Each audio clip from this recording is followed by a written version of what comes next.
안녕하세요, 여러분. 오늘 저희가 좀 자세히 들여다볼 주제는 바로 테슬라인데요. 최근 유럽 판매 실적 관련해서 여러 데이터들이 나왔는데 이걸 좀 깊게 파보려고 합니다. 특히 일론 머스크는 유럽 시장 전체가 부진하다, 뭐 이런 식으로 언급을 했었는데 저희가 살펴본 실제 데이터는 좀 다른 이야기를 하고 있는 것 같아서요. 과연 진실은 뭘지 오늘 그 배경과 전망까지 한번 명확하게 짚어보겠습니다. 우선 그 전반적인 추세부터 좀 볼까요? 이게 좀 놀라운데요. 지난 4월에 유럽 전체 전기차 판매량은 늘었거든요. 28%나 증가했어요. 그런데 같은 기간에 테슬라 판매량은 오히려 49%나 감소했습니다. 거의 반토막이죠. 네, 그 수치가 굉장히 좀 충격적인데요. 네.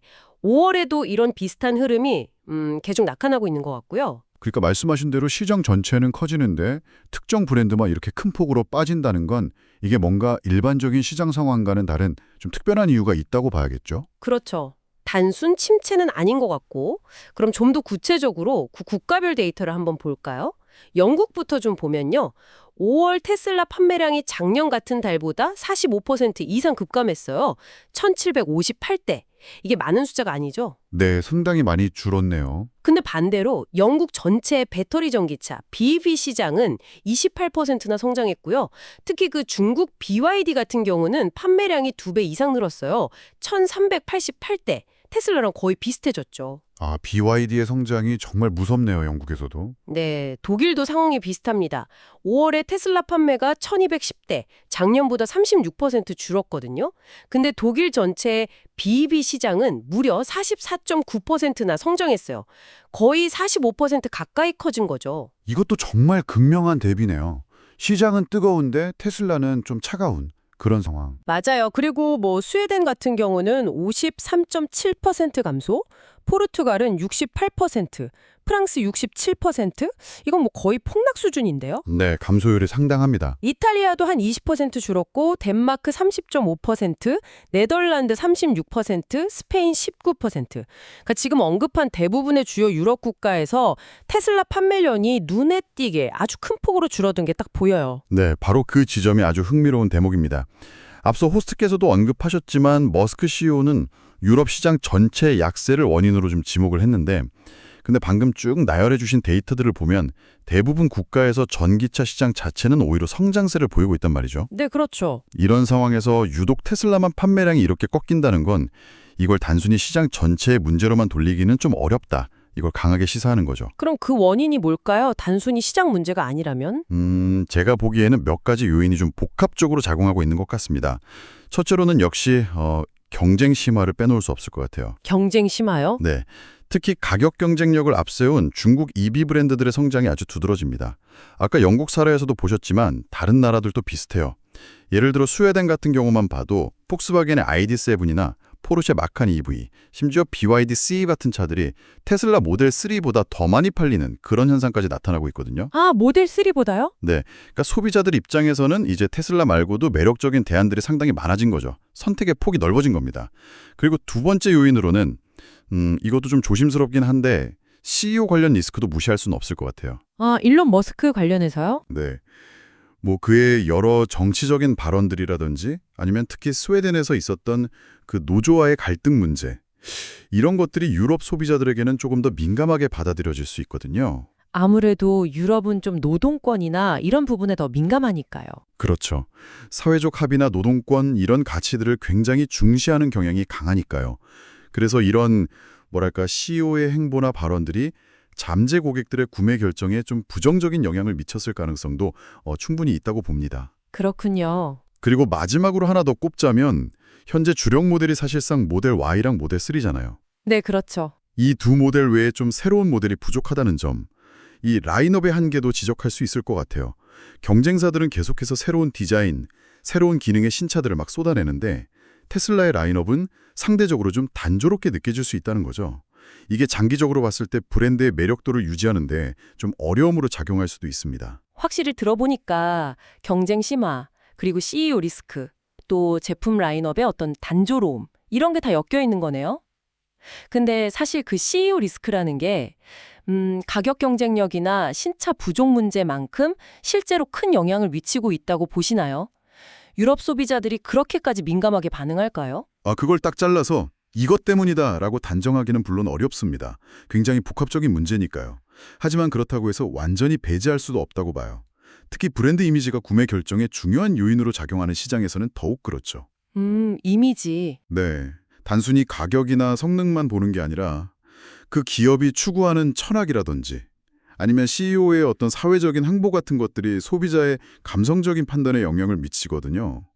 유럽 시장의 어떤 특수성, 아까 말씀드린 그런 가치 중시 경향을 고려하면 다른 지역보다 그 영향이 좀 더 클 수도 있지 않을까? 그렇게 조심스럽게 추측해 볼 수는 있습니다. 그렇군요. 물론 당연히 가격 경쟁력이나 신차 부재 역시 매우 중요한 어쩌면 더 직접적인 요인일 수 있고요. 아마 이 모든 것들이 정말 복합적으로 작용한 결과라고 보는 게 가장 타당할 겁니다. 알겠습니다. 그런데 또 재밌는 게 모든 유럽 국가에서 다 이렇게 판매량이 줄어든 건 아니더라고요. 예외적인 사례도 있었어요. 노르웨이가 대표적인데요. 5월 판매량이 무려 213%나 급증했어요. 와, 213%요? 엄청나네요. 네, 2,346대. 이건 거의 역주행 수준인데 분석을 보니까 신형 모델 Y 출시 효과가 있었고요. 또 현지에서 저금리 대출 같은 좀 파격적인 금융 인센티브를 제공한 게 주요했던 것 같아요. 역시 신모델 효과랑 금융 지원이 크군요. 네, 노르웨이 전기차 협회에서도 모델 Y가 트렁크 공간 넓고 지상고 높고 사륜구동 되고 이런 게 현지 소비자들이 딱 선호하는 사양인데 그걸 잘 맞췄다고 평가하더라고요. 확실히 시장별 맞춤 전략이나 어떤 강력한 프로모션이 있다면 여전히 먹힐 수 있다는 걸 보여주는 사례네요. 그렇죠. 그리고 호주에서도 비슷한 흐름이 있었어요. 4월에는 좀 주춤했는데 5월에는 신형 모델 Y 인도가 시작되면서 판매량이 작년 같은 때보다 9.3% 늘었습니다. 3,897대. 호주도 반등했군요. 네, 물론 연간 누적 판매량으로 보면 아직 작년보다 48%나 줄어든 상태이긴 하지만 어쨌든 5월만 보면 반등의 조짐을 보인 거죠. 네, 그런 노르웨이나 호주 같은 예외적인 성공 사례들은 분명 의미가 있습니다. 특정 조건, 예를 들면 방금 말씀하신 신모델 출시라든지 아주 강력한 금융 인센티브 같은 게 딱 주어지면 테슬라가 여전히 시장에서 강력한 경쟁력을 발휘할 수 있다는 걸 보여주니까요. 하지만 동시에 생각해보면 이런 어떤 특수한 요인 없이는 현재 유럽의 많은 시장에서 고전하고 있다는 반증이기도 한 거죠. 그렇죠. 딱 그런 상황이네요. 그래서 이런 상황에서 테슬라가 최근 보이는 움직임, 그러니까 기존의 전기차 제조사를 넘어서서 AI나 로보틱스 기업으로의 전환을 굉장히 강조하고 있다는 점을 주목할 필요가 있습니다. FSD나 로보택시 같은 거 말씀이시죠? 네, 맞습니다. 완전 자율주행, FSD 기술의 완성도를 높여서 이걸 상용화하고 또 로보택시 서비스를 실제로 내놓겠다. 이런 계획들을 계속 발표하고 있잖아요. 심지어 일부 월스트리트 분석가들은 테슬라가 아예 드론이나 EVTOL 사업에 진출할 가능성까지 언급하고 있어요. EVTOL이요? 그건 좀 생소한데요. 네, 그 전기 수직 이착륙기라고 쉽게 말하면 플라잉 택시 같은 개념이죠. 아직은 먼 미래 같지만 그런 가능성까지 거론될 정도로 테슬라가 AI와 모빌리티의 결합을 강조하고 있다는 겁니다. 자동차 회사가 아니라 완전 기술 기업으로 가려는 거군요. 그렇죠. 이런 움직임은 현재 자동차 판매 둔화라는 어떤 어려움을 넘어서서 회사의 미래 가치를 좀 다른 곳에서 찾으려는 그런 전략적인 움직임으로 해석할 수 있습니다. 투자자들에게 우리는 단순한 자동차 회사가 아니다. 우리는 미래 기술 기업이다. 라는 메시지를 계속해서 보내고 있는 거죠. 오늘 저희가 쭉 살펴본 자료들을 한번 종합해 보면요. 테슬라가 노르웨이나 호주처럼 일부 시장에서는 긍정적인 모습도 보였지만 유럽의 주요 핵심 시장들에서는 전반적인 전기차 시장 성장세와는 좀 대조적으로 상당히 뚜렷한 판매 감소세를 보이고 있다. 이렇게 정리할 수 있겠네요. 네, 정확합니다. 여러 번 말씀드렸지만 결국은 치열해진 경쟁 환경, 또 CU와 관련된 여러 논란들, 그리고 당장의 신차 부재, 이런 다양한 요인들이 복합적으로 얽힌 결과로 분석됩니다. 그래서 테슬라가 AI와 로보틱스 분야로 시선을 돌리는 것은 이런 현재의 어려움을 타개하고 미래의 새로운 성장 동력을 확보하려는 굉장히 중요한 시도라고 볼 수 있습니다.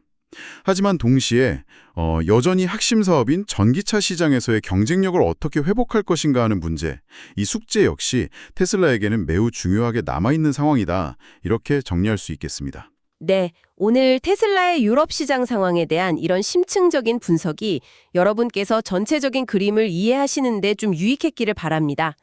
저희는 다음에 또 흥미로운 분석과 데이터로 찾아뵙도록 하겠습니다. 감사합니다.